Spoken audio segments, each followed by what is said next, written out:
Assalamualaikum warahmatullahi wabarakatuh. Bapak Gubernur, Bapak Sekda, saya sekarang berada di Jalan Batas, Gayo Lues, Babah Road dengan nilai kontrak 117,8 miliar di Abdia yang dikerjakan oleh PT Delta Batara Jaya, JK, dan PT Kenpura Alam NKSO yang kontraknya berlaku mulai 30 Desember 2020 sampai 20 Desember 2022.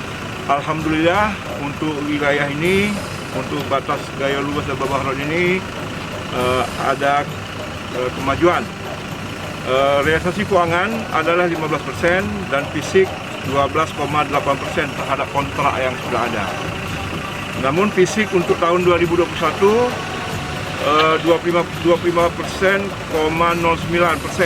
dari target 14,36%. Jadi terjadi deviasi surplus sebanyak 10,74%. Jadi ini sungguh membahagiakan, di mana base-nya sudah mencapai 530 meter dan base A-nya 418 meter dan salurannya sudah mencapai 4.497 meter.